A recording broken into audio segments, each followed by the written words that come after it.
Hello, and welcome to the Anatomy of a Strategy podcast. I am one of your hosts, Tara Hunt. I am joined today by Carlos Pacheco, as usual, and then we have a very special guest, Ron Tite. And Ron Tite is the award-winning founder and CEO of Toronto-based agency Church and State. He has worked with massive brands such as Evian, Johnson & Johnson, Microsoft, Hershey, and many, many more. He's also been recognized by the London International Marketing Awards. La-dee-da. I'm just kidding. Ron, you're amazing. The Canadian Marketing Association, the Marketing Awards, and far too many others to list here. His latest book, which we're going to be discussing today, and I am absolutely in love with, Think, Do, Say, Build Personal and Organizational Momentum in a Busy, Busy World, was published in October of last year, but we're finally able to sit down and talk to Ron. This is one heck of an interesting and entertaining conversation. Ron is a funny guy. His background, P.S., is in comedy. So let's move right into it.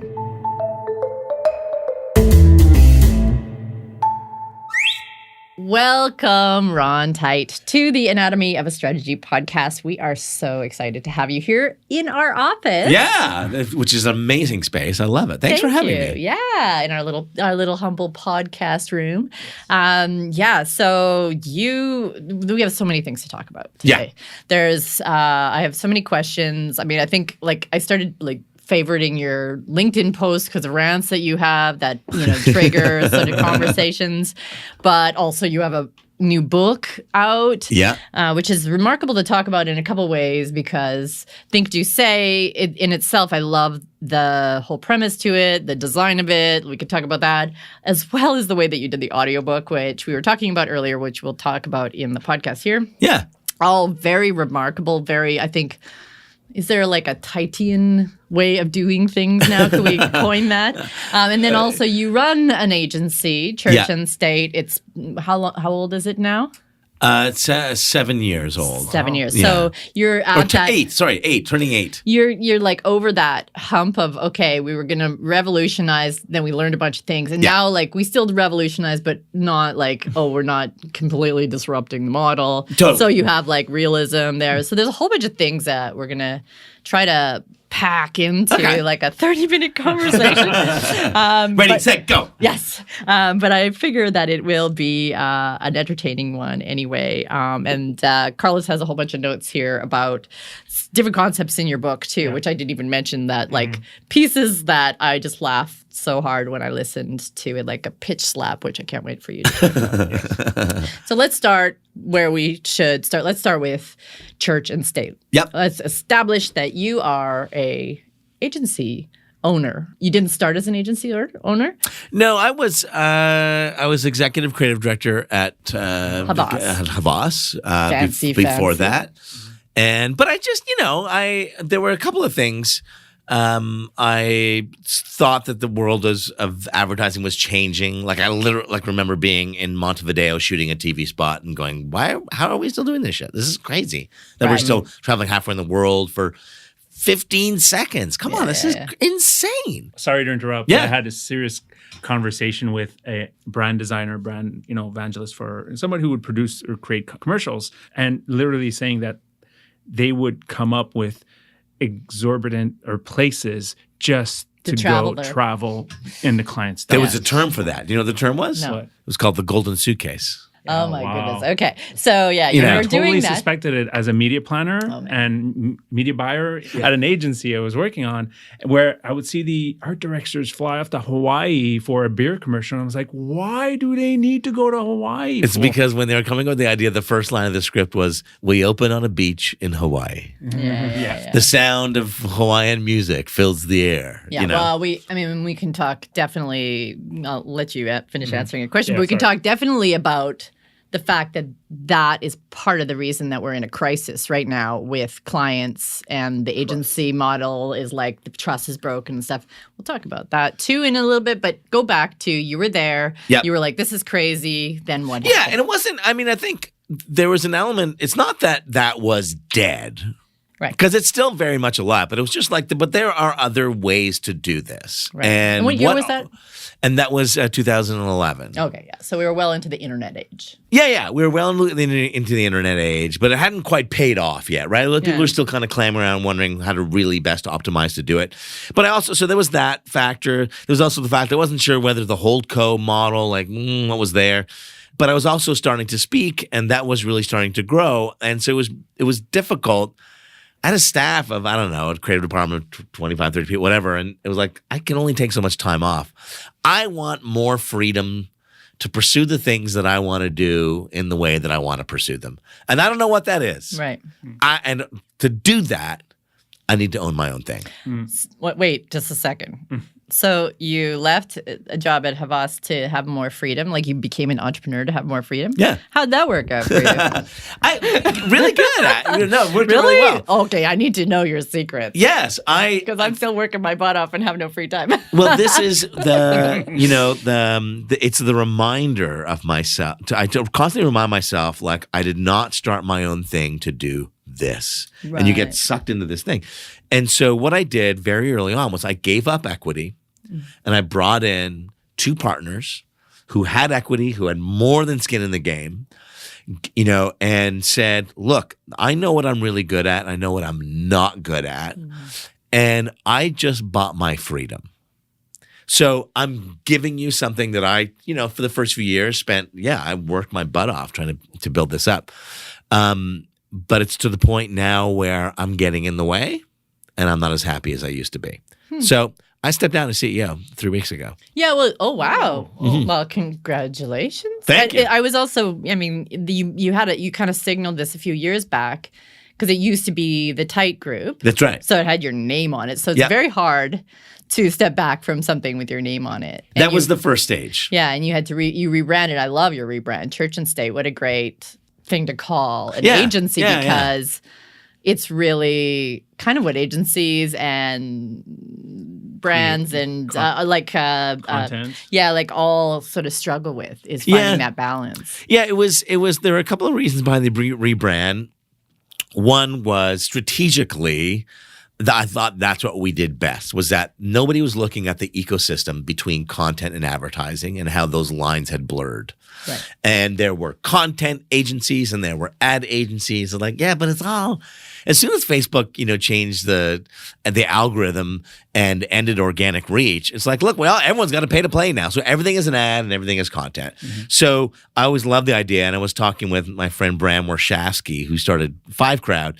And I said something about Church and State. He said, that would be a great name for an agency. Yep. And I was like, mental note, yes, it would. So that was one reason. But the other reason was I had given up equity at that point, and I thought, well, it's no longer the Tite group. Like, it's not me. It's not just me. Yeah. And I don't want people to give too much credit to me because I'm not the one in the trenches.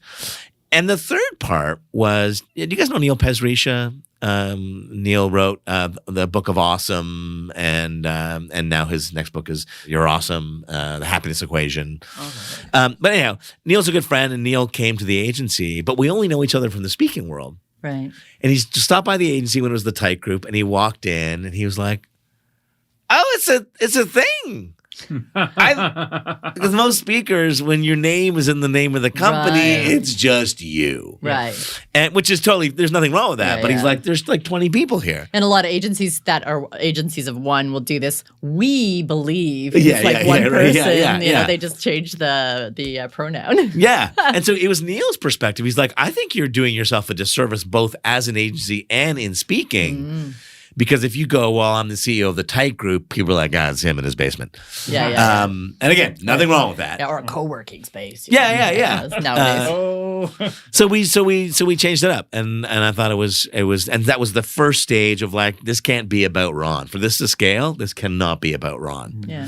And then eventually, it got to the point where it was like, I'm not the CEO anymore. I'm just not. I'm doing the things I want to do, but I'm not actively involved. I'm involved from a high level, but I'm not going to status meetings. Yeah. I'm not looking at the quarterly numbers. You're not doing business development so much other than you're doing the rainmaking. You're out there like attracting people, and then you send them to your great team. Yeah. The team is great. And once the team was Well, and it took a few years, right, to get the right balance of the team so that the handoff was a consistent handoff. Mm-hmm. And once it got there, it's like, you don't need me. I'm going to screw that up because I'm not around much. And I thought all of that coming together, in the book lingo, is like our say isn't matching up with our think and our do. Right. Because the reality is, I'm not CEO. Robin, you're CEO. Right. And it's time we gave you the title that linked up with the reality. Yeah, that's great. So did you change the agency model then, or was that never your, like you talk about, and I do have a bit of a beef with everything is an ad and everything is content. I mean, just because I come from more of a purist background, and I think of content in a different way, but we can talk about that in a bit. But were you going in, other than to disrupt your life, were you going in to disrupt the agency model? And if you did, like... Yeah, I think initially when we started, like you said it earlier, when we started out, you're like, I'm going to change the world. I hate, The reality is...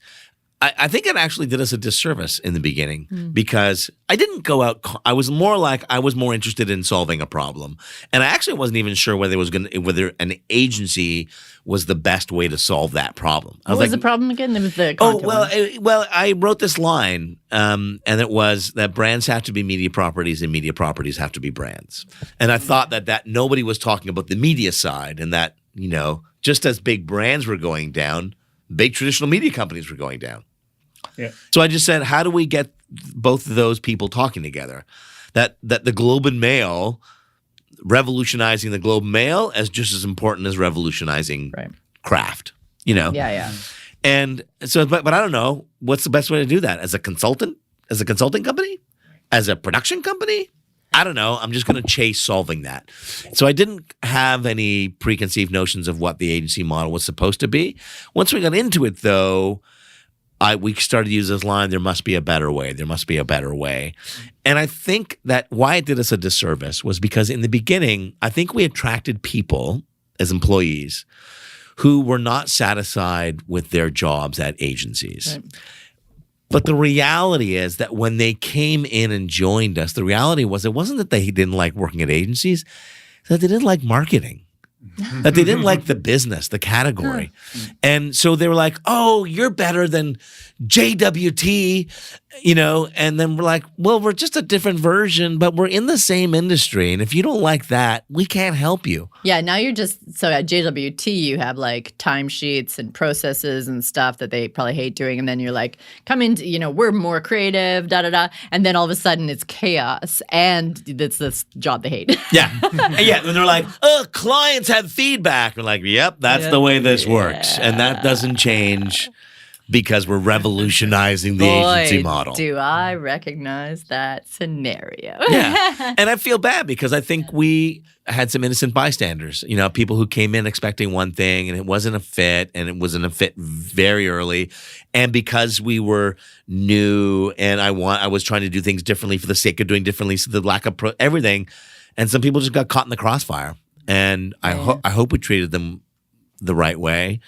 But we're significantly more stable with all that now. We're getting into that zone too, and we should talk about that as well. But one of the things I wanted to ask you, though, is how did you position yourself then to potential clients in those days? Like how – because it would have been pretty early in the process of brands need to be media companies, da-da-da. So like how were you selling that idea in? We sold two things that were important. One, I promised myself I wouldn't work with any clients I'd worked with before. Okay. And that's a big, bold move. Because what you typically do is you come from a big, large agencies, you're going to go, I'm going to take that one, and I'm going to take that one, and I'm going to take that one. Because they love me, and they're going to come with me. The reality is, they may love you, they can't pull those triggers. They can't do that. It's not that simple. But I was also concerned of like, oh, I'm going to pull some craft business with me. And if I had done that, they would have been like, oh, great, you're the TV spot guy. You've been the guy that's been doing all those TV spots. You can do more TV spots, just cheaper. Right. But I didn't want to do that. So I promised myself I wouldn't approach any clients I'd worked with before. I just rolled the sleeves up. And for the first year and a bit, maybe 8 months, whatever, I just worked on the strategy. I just worked on what is the approach that's so revolutionary, and how would we operationalize that, and what is the unique perspective? I was able to do that. I was very lucky because I was speaking, and I knew that the speaking could fund it. Right. And so I didn't have to take on clients that I wasn't interested in. I really just wanted to kind of sink my teeth in the stuff that would further my cause. And if it didn't, I didn't take it. So I was very selective and just continued to refine the approach that we would take. And so by the time we went into our very first large pitch, I was like, this is how we're going to do it. This is the problem that exists. This is how we're going to solve it. And the client said, okay, that sounds amazing. Show us the case studies. Yeah. That's hard. I said, I've never done it before. Yeah. I've never done it this way. Yeah, and there's probably a few out there, but you wouldn't know the mechanics and the background. Well, he was looking for our experience. He's like, how have you done this? Right. Show me a proof that you've done this. And I was like, I haven't. Trust me. Famous. Well, I remember the line. I just said, look, here's the reality is I think this is the way to do it. But things are changing so quickly. Any agency that comes in and tells you they have the answer is lying. Yes. They don't. They just don't have the answer. So what you need is not an agency who has the answer. You need an agency who is committed with you to discover the right answer.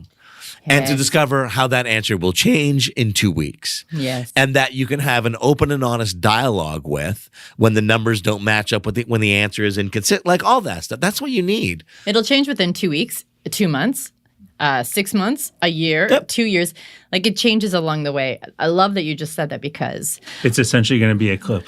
Yeah, for sure. It's going to be a clip, but it's also that was what I came in as a core philosophy. Carlos came in later to Truly, and he was just floored because you know how agencies do the pitch, right? Yeah. They pitch to spec, right? Yeah. The whole idea that we're going to show you the plan, and we're going to win based on the plan that we're going to show you. Yeah, I was like, no friggin' way, because the value is in the research and insights that lead to that plan. And the research and insights take time. They take a lot of collaboration with a client. We have this process. So I would approach clients in the beginning, or we'd start talking, and I'd say, I'm not going to give you the answer. Yeah. You're going to pay me to work with you to find the answer. Yep. You're going to give me all your data and your history, and I'm going to do interviews with you and your clients and your potential clients. I'm going to do all sorts of social listening. I'm going to do this. It's going to take probably about 6 weeks. Most of them hated that part. And I will bring back a whole bunch of insights that will lead us to the best strategy for you. Carlos was like, they're never going to go for that. And they don't pay for research and strategy. They pay for execution. I was like, well, let me try. Yeah. And guess what? We're here 4 years later. Yeah. Profitable, small but profitable boutique firm. We're building a product now to help teach clients how to do it themselves. And for me, that was the big thing that I went into this to revolutionize was no.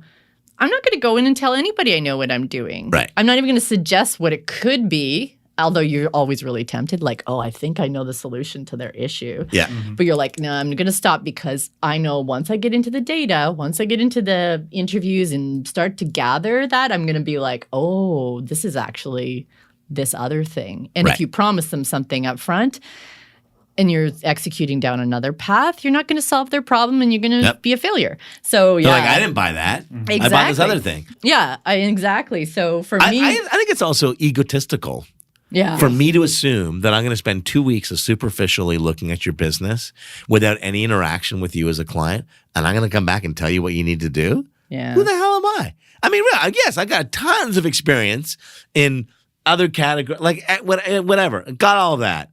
But I need to sit down with you. I need to find out, and we just need to discuss where you've been, where your gut is at, what your data says, all that stuff. And we'll get there together, and I will protect you from yourself. Even if you know the category really well, that particular client could have something unique that you don't see on the surface, right? Yeah. So that's the insight that drove us. And and an eye-opener for me as well. And I believed it I believed in the value of it, but having worked in like big media agencies and just seeing the amount of work done, literally taking teams for a month to create this big pitch and work nights and like literally until 7 a.m. the next morning just to make sure the pitch was right. And I was like, that was insane. Obviously, you had to be passionate, right? And all that sort of stuff. And Tara's model, which again, I believe in, I just had a hard time, but she's still proven to this day. She's proven it wrong every day. Yeah. And to your point before, there's ways in which we've trained clients in a bad way over the years as well. So the whole pitching to spec and the way that people do that, like it does a disservice to clients as well as to agencies. Someone pays for it. Yeah, exactly. Someone's going to pay for it. Yeah. At some point. Well, and also they'll pick a strategy that has not been properly researched. Right. Then they're going to throw millions of dollars usually at that strategy and then sit there in the aftermath being like, oh, why didn't that work? Yeah, totally. And it's just like, the flywheel effect, right? Yeah. It's the opposite. It's that, I think Jim Collins talks about the doom loop. Okay. Yeah, it's like where it's like, that didn't work. Okay, well, let's scrap that and go to another agency or go to another strategy. And nobody like stops to like invest in like iterating and learning and growing over time. And so that's anyways, we're off track. I want to talk about your book. And I think the whole idea that you came in with this idea that any agency that tells you the answer is lying and that brands need to be media companies and media companies have to be brands and that you were building this new model goes to what you talk about in your book, Think, Do, Say. Yeah. And what I love about, there's several things I love about Think, Do, Say. One, for anybody listening, if you have not picked up this book, it is a very easy, fun read. There's a lot of great terminology like pitch slap in there. It's a fun read and it's a fun listen as well. Yeah, exactly. It's just easy to read and there's great examples in there. But Think, Do, Say at the basis of the book. Describe what that phrase really means. Yeah, it is. I thought that we were, the digital evolution of business was supposed to be the promised land. It was going to be amazing, right? Such a wonderful, like consumers were going to be happy and leaders were going to be happy. And it was supposed to be so awesome. And unicorns. And now we're here and we're like, what? This sucks. All of it. Like, come on. And I thought that we were overthinking it. And I thought that there were far too many people who were jumping to game the system. And they were trying to game the system to take the easy route, the fast route, to just get to the end result. And, it got to the point where, and I don't know if you do this, but some of my best friends do this, but it is frustrating. But like we went where speakers began quoting themselves on Instagram. Oh, yeah, right? I've seen you. It's like, oh, yeah. Winston Churchill was an amazing politician, one of the world's best leaders for 50 years, and we ended up with 3 quotes that other people will now reference. But thought leaders were like, I'm just going to jump ahead. I'm not going to do the years of work that go into coming up with interesting insights and stuff that maybe somewhere I end up with 2 lines that other people repeat. I'm just going to quote myself. Right. I'm going to put it in an Instagram feed. I'm going to attribute the quote to myself. I'm like, what? Can we get back to basics? So the basics for me was, look, great brands, great organizations, great leaders it is not rocket science. It's based on what you think, what you do, and what you say. So the think side, and when you combine all 3, it allows you, yes, to cut through, to win the battle for time, to gain attention that everybody is fighting for, but it also allows you to build trust over time, which is the piece that nobody talks about. That everyone's like, how do you cut through? How do you grab people's attention? Like, you know what? You run nude across the street. You will get attention. That's not what this is about. So the think is, what do you believe? And so you have to believe in something that goes beyond, as an organization, beyond what you sell, as a person, beyond your job title. What do you firmly believe? Secondly, what do you do to reinforce that belief? How do you act with intent? Action. How do you create products? How do you make decisions? Live how do you your values? Yeah. So how do you live that? And then the third one is we all think we can't talk about it.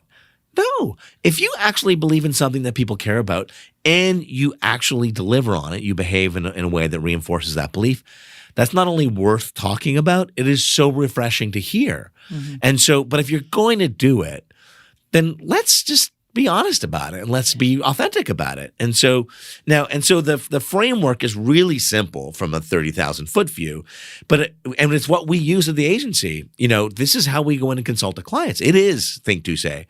Now we can get really granular around, well, what do you say and how do you say it and when do you say it and how often do you say it? That's when we get really granular in terms of social distribution and content calendars and stuff. And on the do, it's like, well, who do you do it for? What do they want you to do? But I think we needed that simple overarching approach that allowed people to customize it to their organization and to themselves as a person. Yeah. And when I was listening to your book, I was thinking of like if you were to draw like a pie of think, do, say, that like the think was pretty big. Like it was like, I don't know, maybe like, I don't know, a third of the pie. Yeah. Like the think. The do was like, I don't know, much bigger. Like it was like half of the pie. Yep. And the say was like only like a teeny little part. Yeah. Or should be only a teeny little part. Like we can say things, but I feel like most of the scenarios that I've seen, like when you were giving the, I think it was REI that did the, they have a huge think where they believe in getting people outdoors. Yeah. Their do could have cut into their bottom line. They closed their stores on Black Friday, the biggest shopping day of the year. That's huge. Saying get outdoors before it starts snowing on you, right? Mm-hmm. Yeah. And then like what they only sent out like an email and maybe some press releases. They didn't make this whole like celebrate ourselves like huge campaign. Yeah. It was picked up by everybody else. I feel like you don't have to say much when the think and do. That's right. Way. So it's the opposite when basically you don't have much thinking. When you don't have a great product, it's not based in anything, then that's when you got to ramp up your marketing budget. Yeah. What's interesting is like now, most of them are like do, and then the say is like 50%. I'm breaking news here. Okay. Nobody has heard this. Okay. But my next book is actually going to be Thinkers, Doers, Sayers, because I think there's something, and so this is the research that we're starting now, which is like, okay, we know that great brands are based on what you think, what you do, what you say. What percentage of people, like, are marketers 80% sayers, 10% doers, 10% thinkers? Are analysts 60% thinkers? And if you're to build a team of people, what is the best breakdown? I don't know, because I don't know if it's 33, 33, 33, if that's the optimal team. Because I don't know. Because I think we're all part thinkers, we're all part doers, and we're all part sayers. Right.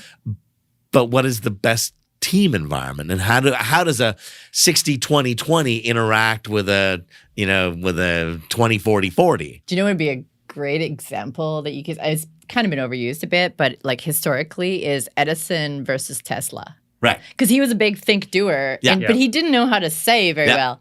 Edison was like really great at saying, but he was also a pretty good think doer, right? He was a bit of a jerk about it, but he was way better at saying. The jerks tend to get a lot of the attention. But I mean, but then again, he might have just gotten a bum rap because everybody likes an underdog. So you could look into that as research. I think that's a good case study of like not doing enough saying as well could be bad for your brand. 100%. Right? Yeah. So like, not that you were asking me for any suggestions, but I was that just came to mind when you were talking about. But yeah, like that, I love that, and I was just thinking while you were saying that, like you could do like a think, do, say for hiring, for building teams, like kind of manual. You could do a think, do, say for planning, like marketing planning. Like you could do all sorts of things. I'm mostly saying this because we're building a product, and these are things that I'm thinking about right now. How do you productize this for everybody? Right. Yeah. So I love the idea of think, do, say, and you also have a podcast now that is looking at the case studies in and around that. Yeah, we'd have there's kind of two aspects. One is we took one aspect of who do you do it for and what do they want you to do? Because the what do they want you to do, I think, is at the heart of disruption. Yeah. People want you to solve their problems. And what problems do they want you to solve? And when you look at any disruptor in any category, the real disruptors are the ones who are simply solving the problems the establishment can't or won't. Right. And so we looked at that as an idea and said, well, in fact, if you can use the terminology of the establishment's being taken out by insurgent forces, and not just in advertising and not just in product development and CPGs and everything else, but in music and in comedy. And so we did a podcast. We did a deal with Rogers Frequency, and it was to do something called The Coup. And The Coup looks at that, at all those issues of how is the establishment being taken out by insurgent forces? So we did the coup of comedy, the coup of music, the coup of masculinity. We did the coup of shopping. We did the coup of personal finance. And we just wrapped season 1. But I think that's an interesting guide for disruption of looking at it like it's a coup d'etat. Mm. Yeah. Do you ever feel, though, just thinking about disruption is it's one of those terms that, I look at Uber, for instance, right? Yeah. Uber disrupted the taxi industry or whatever. Now, Uber is, I think we're going to see it play out in the next few years that Uber's prices are going to go up. Yep. They're going to become monopolies. Yep. And they're going to, and, they just released a report that there's been, tons of sexual harassment and terrible things happening with Uber drivers as well as passengers as well as the drivers. Yeah. So it's kind of they disrupted the industry and they became exactly what they were disrupting in a lot of ways. Well, you're so 2 things. One, I think the report yesterday or 2 days ago that came out, right? Yeah. So I think that is I hope is the beginning of a new era of transparency at Uber. Because I looked at that and my first reaction, probably like yours, was what? That's how many assaults have taken? That's horrible. Then the analyst in my brain went yeah, but how many occur in regular taxis? Yeah. Nobody knows. Right. And I don't know, is this down 30% from traditional times or is this up? I have no idea. So, but the fact that they're coming out and saying, this is what occurred, now we can start to get some benchmarks of okay, we all know we need to decrease that number to 0, but where are we? Are we halfway there? Are we, so I love that. The second thing though is you're very right. Every single disruptor who is taking out the establishment just wants to become the establishment. Yeah. And so if you look at music, you know what? There are 4 members of the establishment. There were the labels, there were the radio stations, there were the retailers, and the artists, right? They were the establishment. They all had you're taking 10 points, you're taking 15 points, and I'm the label, so I'm going to tell you what to play if you're in radio. I'm going to decide who's in our group. You're going to play them, you're going to sell them. Great, we're all in this. Establishment. Then we get internet comes in, people start to light their torches and say, you don't have to have the man tell you what to listen to anymore. Right? And we get people storming the castle. And then what happens? We lose all morality. We start ripping off music. We start pirating things. We don't care about the establishment anymore. Anarchy. It's anarchy. Yeah. Now, but what happens with anarchy is that people actually need stability. Nobody wants anarchy. We need stability. We need guidance. We need leadership. And so we go from you don't have to have the man tell you what music to listen to can someone just tell me what music to listen to? It's true. Right? Well, and then you just create a new establishment. Yeah. It's a power vacuum. New people come in. And so it's not it's not the retailers and the radio stations, but it's Apple Music and it's Spotify and it is the labels. That I think is the most interesting piece. Yeah. Yeah, the labels we did an interview with Jake Gold, who was the manager of the Tragically Hip. And Jake pointed out to me, he's like, no. The labels, the ones who disrupted themselves enough and were innovative enough, came out the other side, not only members of the new establishment, but more profitable. Because they don't need warehouses anymore, and they don't need to scour the earth looking for artists. They don't need to distribute anything. They're way more profitable. So, yes, every disruptor wants to come in and just take over and sit in the king or queen's throne. That's all they want to do. So when you talk about disruptors, I see DTC brands are sort of like the disruptors. Direct to consumer for anybody. Yes. But the way I've seen that whole trend over the last couple of years is that essentially every single DTC disruptor is essentially a marketing campaign. and then the big guys just come in and just, oh, you did this thing awesome. We're just going to control you going forward, right? You think of like Dollar Shave Club was a great example. It's like when you look at the numbers, they didn't make any money. That was a cost center to prove a point. Yeah. Essentially, that's the way I see all Gillette, this. And then Gillette ended up buying and them. Then you're looking at just specifically this week, just yesterday, there was a big report about how there is abuse at Away. Yeah. Like, I think it's like, that's not a profitable company. Right. They're working on VC money until a big, Shinola or something comes in and buys it. Right. That's essentially what's going to happen. I love that you called Shinola Big Shinola because Shinola themselves were disruptors, weren't they? Yeah. Were they not? But again, that's essentially the path of disruption. It's somebody that's fed up with the establishment, goes out, convinces people to put money behind it, spends all that money, and then the establishment comes in and it's like, okay, you proved your point. And especially in this country, right? Yeah. Like if you look at, so Wealthsimple came in and you kind of, disrupted, investing. And then what happens? Then IG comes in and buys them. And I think we're not, in a lot of ways, we're not a big enough country that we can afford to have these little satellite islands of small companies that are becoming profitable. I do think, though, even if we use the Dollar Shave Club Harry's example, I think there's two interesting things to that story. One is everybody pointing at P&G and saying, you guys are getting taken out, man. You're the establishment. They can't just flip a switch. They can't just become a D2C brand. They got floors of salespeople. They have years of legacy relationships with retailers. That is still a profitable channel for them to distribute their product. So they can't do that. So they need to innovate, but in a really responsible way.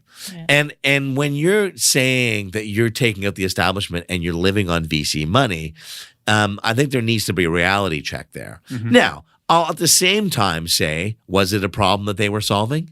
Yes. Yeah. Mm-hmm. Blades were behind lock and key. They were so expensive. Like, come on. So they've said, we're going to come in and we're going to try and do this. And I think we do need to give those people a little bit of runway to say, you haven't figured it out yet, but man, you solving that problem is really interesting. So we're going to give you some cash. We're going to give you some runway. And then hopefully you can monetize it and make it profitable in the end. The result is, I think, where we're ending up, which is like the establishment has legacy, they have process, they have infrastructure, and in some cases, they got cash. Yeah. So why don't we take this thinking and move it inside? In the agency land, what's really interesting that's happening, if you look at in Toronto, right? Juniper Park, started by Jill Nicolation and through the Omnicom world, it gets merged with TBWA, but she gets put in as a leader. So it's like not only is the establishment going, okay, we're going to buy your new company, we're really interested in the thinking and the leadership that got you there. And if we can infuse that thinking into whereas the old days, it was, we're going to buy you. Golden handcuffs. And then 4 years later, we're kicking you out. Yeah. And we're going to screw up the thing that you spent all your time working on. Yeah. Now we're asking you to screw up ours. Yeah. Flicker. Or not screw it. No, we're asking, sorry, I don't want to think Jill's doing an amazing job at TBWA. But, it's like, we want you to bring that thinking inside and disrupt us for us. And I think that's definitely a lot smarter. All right, let's just quickly, because we don't want this to go forever, although I could totally talk to you. I want to talk about a few other things, one of them being basically how marketers ruin everything. You do have a chapter in the book, which I might just listen to over and over again. Yeah. Because it's true. Marketers do ruin everything. There's a couple of ways in which I think they're ruining everything. Like, number one is the old way of thinking that eroded a lot of trust with clients, with customers. You talk about the pitch slap. Let's talk about that a little bit. So that's one. And the second way is this pendulum swing that we've had in the last couple of years because of the digital world. I'd love to get your thought on the second piece, and we'll get to that, is on efficiency, marketing efficiency and analytics and how that's now ruining everything. So let's start first with how soul-sucking numbers. No, sorry. Yeah, exactly. Yeah. Because it's really interesting because what you're talking about as far as the approach that Church and State has, same with us. We're data-driven, we're very analytics-driven, but we're also we like the art and science and balancing that and how do you measure trust and stuff. But let's go first to the first part. Sure, trust. Which is the trust erosion, pitch slapping, all the ways in which marketers have peed in the pool of consumer and brand trust? Well, there's, I think, first of all, I think it's not just a marketing, it's a societal thing that we don't trust people because we've been let down. I mean, the reason I got into comedy was because of Bill Cosby. He was the reason I got into comedy. Are you kidding me? Like this, like I don't know if there's been a bigger letdown in the world than like this guy was known as America's dad. Now he's America's predator. And if I can't trust Bill Cosby, come on, who can I trust? And so there's been that societal thing of like, we've been let down by everybody, not just brands, by our politicians, by our leaders, by our icons, by our celebrities. Everybody's let us down. So that I think is one way coming in. I think that brands have, because they've tried to game the system, and we know that an urgent message delivers more transactions or more, actions, right? So it's like, oh, you mean it's a limited time only? It's on sale. It's only today. Oh, I better run down there. Oh, you mean your prices are amazing? I better get down there. And so what did they do? They went, well, why don't we just call it a sales event? But not actually, but but it's every day. But it's every day. It's just, and so people are like, so what? So this isn't the best price ever. This isn't the best vacuum ever. This isn't the best tasting thing ever. You're just saying that because somebody told you that phrase drives more interaction and more engagement. But I'm calling bullshit on it. And so, marketers just like, why don't we just make a thing? I will say this though. And this is maybe backtracking a bit. Well, here's the part I have difficulty with. You talked about the trust that agencies destroyed with their clients. Mm-hmm. And part of it was the Hawaiian road trip and all that cost through the roof and everything else. This is the best media platform to advertise on, and only because the media platform was paying the agencies. Or incentivizing. Right? Incentivizing. Oh, yeah, sure. Kickbacks. Yeah, kickbacks are kind of, it's illegal. But I think there was a time before procurement got involved when I was charging, not me, but agencies were charging people $200,000 for something that really only cost $150,000. Okay, that's not cool. But there was a benefit to that. The benefit was anytime a client called me and said, we're doing a sales kickoff meeting, and man, I wish I had some great videos. We'd go, we'll do that video for you. No big deal. We had margin. We had a pool of money that we can go, we will do that for you. You want to go for dinner? We'll take you to dinner. We will inspire your people. We'll we'll do all this kind of stuff, right? And what that meant was we are partners. You need a thing and you don't have a budget line item for, I've built in enough padding. I can do that for free. Yeah. We can't do that anymore. Mm-hmm.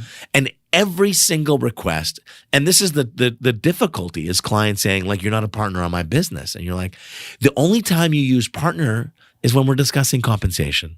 Mm-hmm. And that's not a partner to me. And so a partner means you don't nickel and dime me so that I don't have to nickel and dime you. You charge me for every phone call. That's because in your contract, I have no margin not to charge you for the phone call. So there was a time that the thing that led to a lack of trust, I think actually also created trust. And a better service. And a better service and just more of a partnership. Right. Now we're all vendors who are responding to, a procurement contract that says we can't ask you for that thing. And clients are going, well, but somebody promised me something, and so we're just not as loyal as we used to be. Mm-hmm. Yeah. But agencies certainly had a strong hand in creating that dynamic. Certainly. Yeah, absolutely. So there's that trust erosion. Of course, the marketers ruining everything on the whole. Talk about pitch slap, because I love that term, and I've used it now in a few meetings where I'm like, so that particular great find of a place for us to put our message, we should do that now before it gets pitch slapped. Yeah. Right? Yeah, I mean, pitch slap is really just putting your own needs ahead of the people you serve. Right. And that's it. And it happens, organizations going like, oh, we say that we care about you, but here's the thing, just buy our thing. Yeah. And individuals who engage in conversations with us, and we can see it on their face. We can smell. I'm like, here it comes in 3, 2, 1. So listen, and you're like, you're just pitch slapping me. The only reason you want to have this conversation is to pitch me the thing that you want to pitch me. And I had such a great meeting yesterday with somebody. I spend one day a month where I have coffees with people who want advice or whatever. I get, as I'm sure you guys get, can I pick your brain? I spend one day a month. That's all I do. Line them up back to back to back. And someone was having coffee with, and I was through discussion that I was leading and inquiring about and probing about. And she talked to, and we got to the point where she's like, well, my daughter, she has these speakers that come in and address the school and blah, blah, blah. And I said, well, you're in Toronto. If I've got a free afternoon, I'd happily come in and speak to a high school. I allocate a certain number of free speeches a year, and happily do that. And she said, actually, I went through the proper channels and asked your agent. Oh, nice. She went through the proper channels, and then when she was sitting with me face to face, she didn't lead with, can you come and talk to my kid's high school? It was me who said I'd happily do it. And my agent was just following the instructions that I gave because I get a ton of those. Mm-hmm. But I loved it. Here was the perfect opportunity to pitch me face to face. She didn't even mention it. And that's the person I want to do it for. Yeah, for sure. I don't want to do the person who puts it in a LinkedIn invite. Yeah. I don't know you, but can you come speak to my kid's school? LinkedIn is the most pitch slappy place ever. Right. I mean, okay, so before LinkedIn was the hotness for people to upload their random videos about lessons in life that for a fact that they read somewhere else and are just regurgitating. They didn't actually live them. Before it was that, when it wasn't so popular to do it, there was so much great content. And LinkedIn actually, they used to curate really, they'd have the rundown. The LinkedIn influencers, I'm air quoting because I hate that term. But I was one of them, and they would send us a sort of a assignment once a month, I think it was. It wasn't even that often. It would be like, okay, this month's theme is this. Can you submit your article by this day? And we'll have the roundup where we bring in all these perspectives. So it's the worst mistake I ever made and what I learned from it, or what I, those kind of typical, what I would tell my younger self, those sort of things. As somebody who changed the way I think about the world, highlighting them. I used to love those. And it would be great to go on and see I was submitting it, and then I could see Richard Branson and Ariana Huffington and all these people that I really admired were talking about these subjects too, and I could kind of see what their perspectives were. And then and then it became this platform where you could become an influencer. Yeah. And now there's a lot of those. Oh, I just had this thought, so I'm holding up my iPhone and I'm going to tell everybody my well, wisdom. I like to say the joggers who want to give you their life advice, right?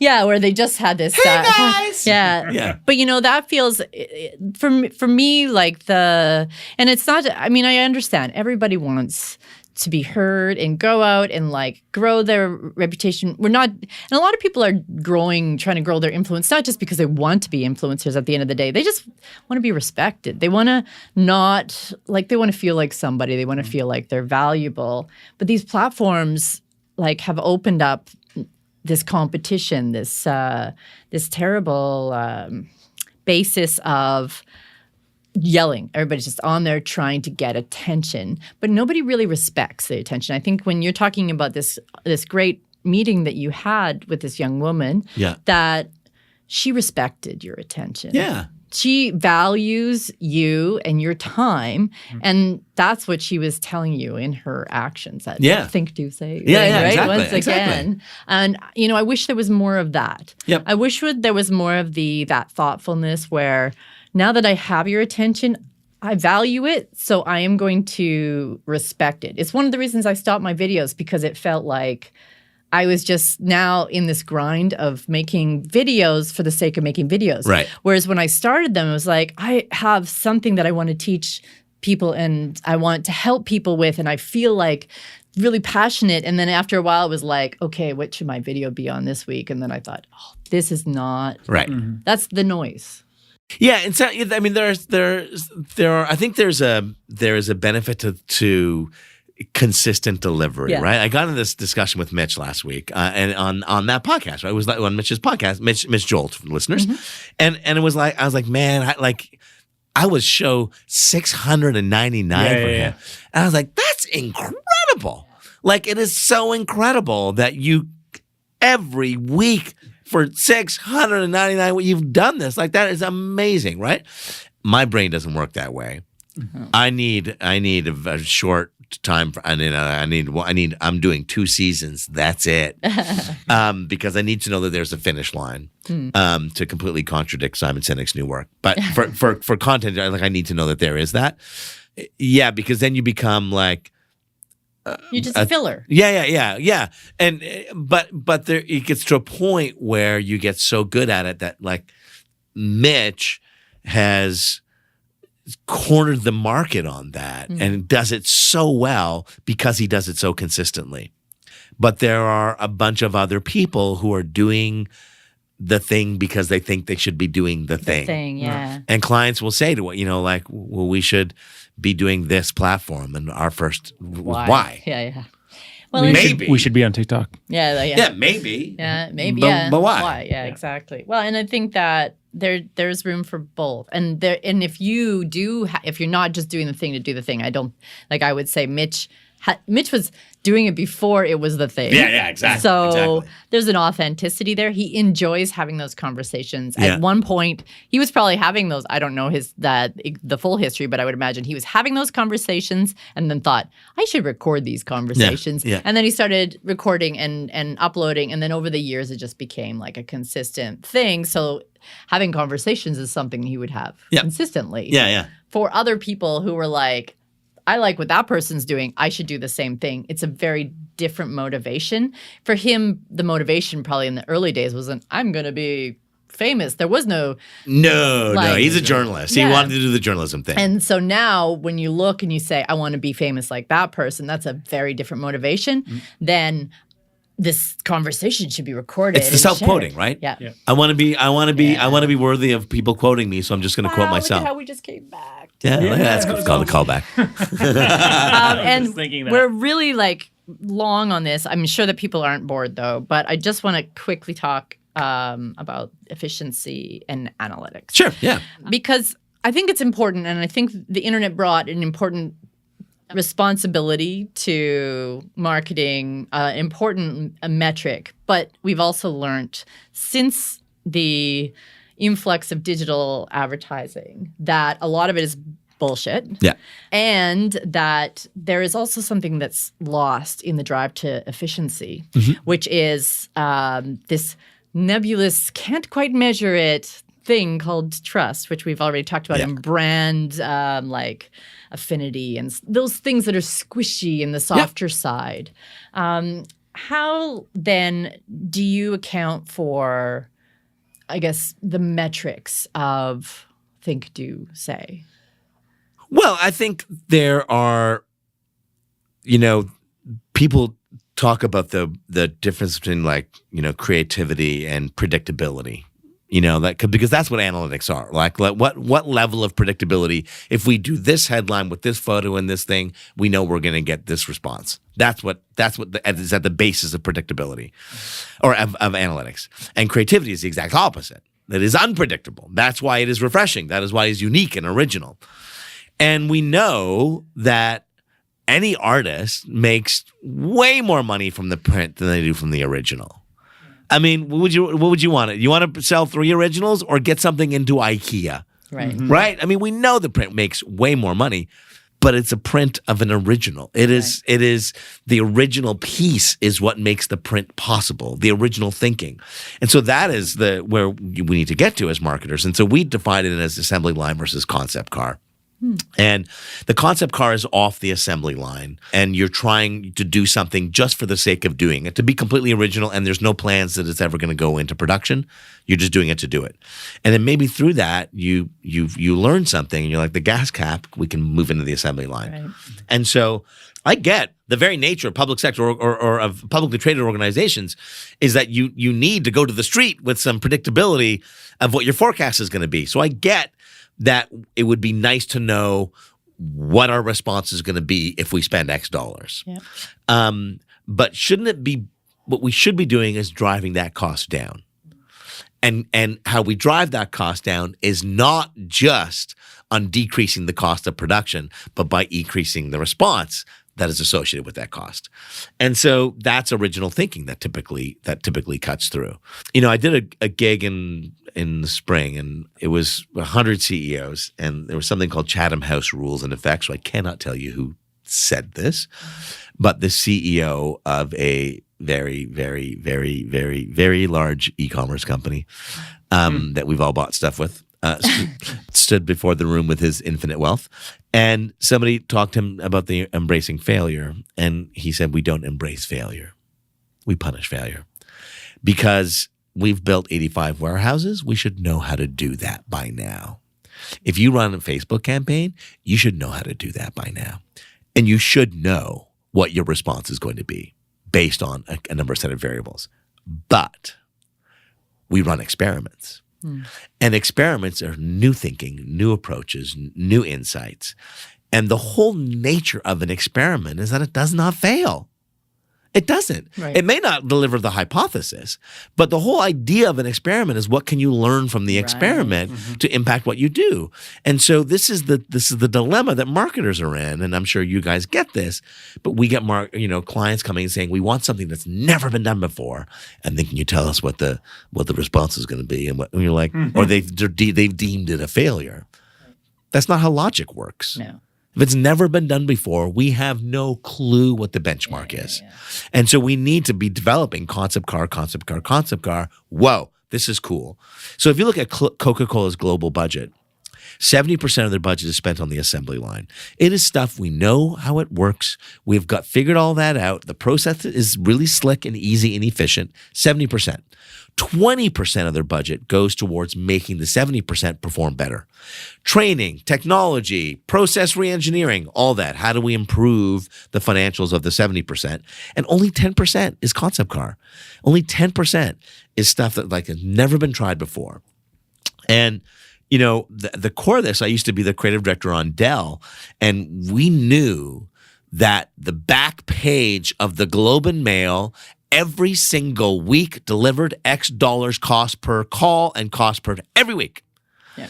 And if it wasn't that cost, then what was it? Was it the price point? Was it the product? Was it the fact that we use color? Whatever. And so, but we couldn't just rest on that. We always had to be looking outside and going, what else can we do to drive the cost down? So we introduced radio. Right. And then we found radio didn't perform well on its own, but it drove the cost of the print down. Yeah. So if you just keep expanding and trying, you just continually work towards efficiency. So creativity and predictability don't coexist, but creativity should become predictability. Right. The original should become the print at some point. Yeah, so it's like we talk a lot about leading versus lagging indicators here. So the idea that when you're going into a very experimental zone or trying something new, there's no leading indicators. Right. You do not know what kind of inputs are going to result in what kind of outputs, what kind of lagging indicators. So early days, it's all about setting those benchmarks at the end of the day. So, you do it long enough, you put enough sort of iterative energy into that where you're like, okay, now we've got a benchmark. Yep. Now we know how it's supposed to perform down the road. And it's different for every industry and stuff. But what I love about the internet is there's so much great data out there where you can start to find benchmarks and stuff that exist. Well, and it's never been cheaper. It's never been cheaper. Oh, you got a cool idea for a product? 3D print the prototype. Come on, this is not do it. Yeah. And then, especially in marketing, people are like, what if it fails? If it fails, nobody saw it. Yeah, exactly. That's amazing. Yeah. Unlike the old days, like everybody could have seen it and it failed. Now, if it fails, nobody saw it. Well, we'll have to show you. We're going to be launching our prototype store with like little I would like this kind of like pre-vote wish list things. Love it. Because then we can get people to sort of almost vote through that idea that that's something that they would need. Yeah, I like that. And everything's in process, but we're going to make sure that we can actually prioritize the building of those like digital downloads and courses and stuff based on what people really desire. Yeah, so, cool. That's very cool. Okay. Do you have any other questions, Carlos? No. What's next? Where can people, if people want to get in touch with you, like what's the best? Everywhere on LinkedIn. Pitch slap me on LinkedIn. I really do love the platform and fight for its purity. What's next for you? Well, we're season 2 of The Coup, which we're starting on in the new year. And the next book, which will be Thinkers, Doers, Sayers. And we're like literally just starting like, how do we approach the research on that? So that's a few years out, but and then a new podcast, and then The Coup is season 2. Okay, so I thought there was like a Think Do Say podcast. Oh yeah, the Think Do Say podcast. Sorry, I meant to go back to that. The Think Do Say podcast was really just when we sat down to record the audio book. Right, we had those conversations with people, and we're like, why don't we just include those as a little mini podcast of Think Do Say? This is additional content because I think to really do the Think Do Say podcast, you need to do it, Yeah. And I don't. And it feels like a lot. It feels like for the sake of doing it, like you were saying. Yeah. I'm more interested in advancing to the next level of thinkers, doers, sayers, and what does that? How does that drive organizational growth? And so you can be followed as Ron Tite pretty much everywhere. Yeah. And then Church and State, which is you're no longer CEO, but it's still your baby. Very involved. Very involved. Yeah. And is Church and. It's churchstate.co. Okay. And then and that same thing with all of the social platforms. Yeah. Excellent. Well, thank you so much. Thanks for having me. I was so glad to finally come in. Awesome. Yay. Yeah. Bye, Lizzie.